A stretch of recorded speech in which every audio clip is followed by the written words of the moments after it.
time to tune in. Now the another sports center, it's a movement. Of the NFC North. All right, man. My man, take it away, Justin. We're gonna cover the Green Bay Packers, man. How you feeling, man? So the only way to really grade this draft is what happens after June 1st. And I think that's going to be a huge date. It could happen today and be agreed upon, but it won't process till June 1st. So this week, something could pop up any minute. Oh, I believe, by the way, Bogard, that there is a handshake agreement between Denver and Green Bay that he has been traded. I don't know for certain because, and we'll get to that in Denver, but the only way Denver's draft makes any sense, and indeed any sense, is if they have agreed to trade for Aaron Rodgers, because you don't pass up on Justin Fields and Matt Jones at 9 to take Patrick Surtain, who is a piece that we need, by the way, because if Patrick Surtain is in Green Bay, he starts immediately alongside Jair Alexander as our cornerback number 2, like without a shadow of a doubt. So, right, how do I grade this draft? Our first round pick, Eric Stoltz. It was a bit of a surprise to me because I was thinking not that I wanted a wide receiver, which I'll get to shortly. I wanted a cornerback, but I thought it would have been either Asante Samuel or Greg Newsome. Unfortunately, my friend Payton took him. So I really thought that Asante Samuel Jr. would have been there. But now that I look at the metrics and what Eric Stoltz is good at, it should not surprise me. I think they said he ran a 4.2940.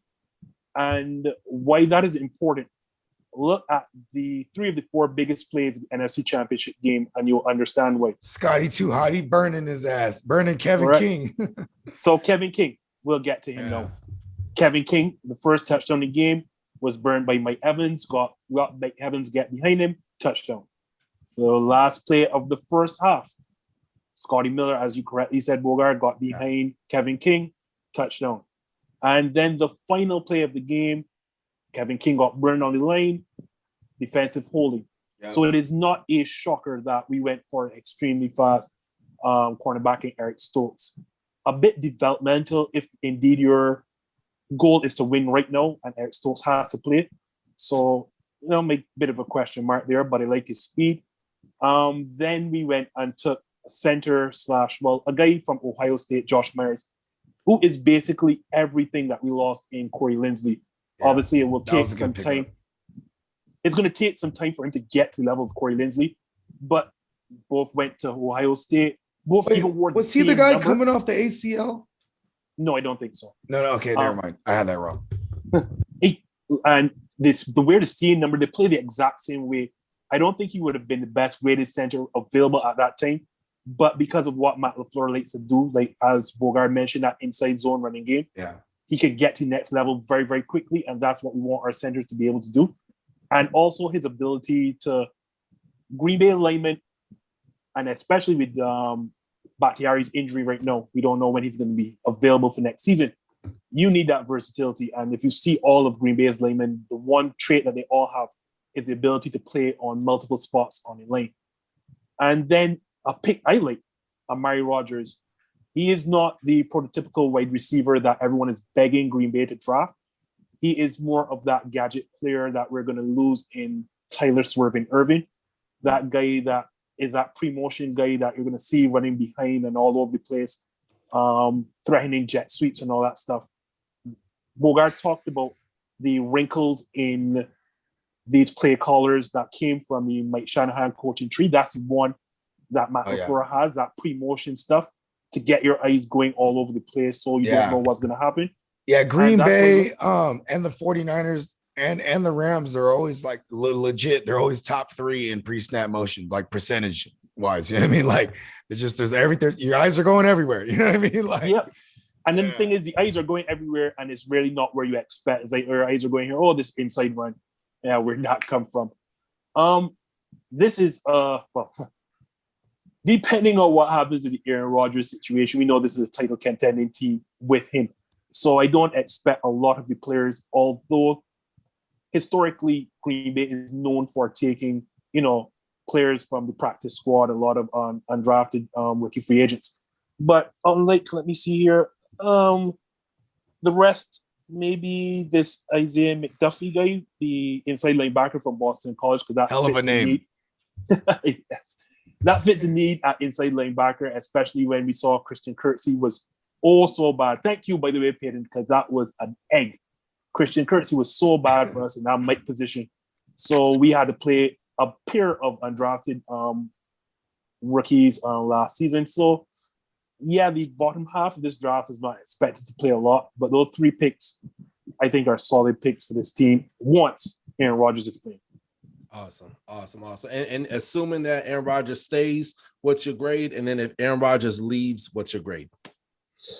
So if Aaron Rodgers stays, I give this a solid B+. Maybe it's a homer pick for me. And if Aaron Rodgers leaves, then, I know the national media wanted us to take a wide receiver, and let me dispel that notion. We've never been wanting for a Amari Rodgers. Yeah, he's just a gadget player, really, but we've never really been wanting for a wide receiver. We have the best A-Rod to A-Rod. We have the best one. I never thought about that, actually. We have the best one in the league in Devontae Adams. Marquez Valdes-Scantling led the league in yards per reception. The only reason they didn't look so great is because Alan Lazard was out for half a year with that abdominal injury. Had he played, then we wouldn't be talking about needing a wide receiver. That being said, if Aaron Rodgers doesn't play, I look at this as a C+. Okay. Love it. Big Robert That's Tonyan. generous. That's generous. I think it's a C if he stays, and it was a D if he leaves, because they reached. They reached Josh. They reached for Eric Stokes. That was a reach. You need a receiver. There were some weapons on the board. They could have got Josh Stokes. They could have traded. Stop. Please stop. They do not need a receiver. Why does everyone why would the top rated offense need a receiver? Because you have Devontae Adams. The only reason it's the top rated offense is because you have Aaron Rodgers. If Aaron Rodgers wants out, also Robert Tonyan showed up this year. You know what I mean? Let me just quickly dispel this. Robert Tonyan tore it up. Yeah, please tell him. Robert Tonyan led the league for tight ends and touchdowns was 10. Add fantasy. Devontae, as I said, it's the only reason we're talking about this is because Alan Lazard was hurt. Marquez Valdes-Scantling, after that Indianapolis game with the fumble that cost the game in overtime, he was a different beast to the point you saw against Tampa Bay, like early on, like he was a difference maker. The national media, on people looking on the outside, they need to stop this rhetoric that the Green Bay Packers need a receiver. You don't lead the league in time of possession. You don't lead the league in scoring. You don't lead the league in touchdowns. If you have Rodgers makes that whole team good. Right. Rodgers makes the whole team good. Those receivers aren't anything. Imagine you get him more weapons. So now imagine that. Like, look at someone like Jared Goff, had a ton of weapons. At one point, he had Cooks, Woods, and Cup. And like you just had great coaching to figure it all, to compensate for the poor QB play. It's always funny to me, like where Rodgers he's a defense away. If they're not going to get him more weapons, you got to get him a defense. What was the difference in the NFC Championship? It wasn't offense. The problem was, as I pointed out, Kevin King on the outside of and kicking the field goal. Well, the kicking the field goal, and then also having Kevin King just not being able to guard anyone. And there was a problem. You can't say the Green Bay's offense was an issue. And also, a lot of people forget, Bakhtiari was missing. Your all-pro left tackle was not in that game. And as such, Tampa Bay's front seven just decimated, they completely dominated the game, just as they did against Kansas City. Did that? Well, yeah, but that's kind of why I was saying what I was saying, though, because Aaron Rodgers, you're right. Like, I think he's the best quarterback in the league, him or Russ, one of those two. But with that being said, that covers up a lot of warts. If Aaron Rodgers wasn't your quarterback and Jordan Love was, those receivers, except for Devontae Adams, who's arguably the best receiver in the league, don't scare anybody. So I agree that Aaron Rodgers covers up warts just like Tom Brady covered up warts, but there's a reason he's frustrated. He's frustrated because they drafted the quarterback without hitting him up. The communication's been terrible, and he's wanted certain weapons that they didn't get. I don't care who team you are. I don't care who your quarterback is. They're going to get fed up if you're not trying to get them specific weapons. If Aaron Rodgers felt those other weapons were good, he wouldn't be frustrated.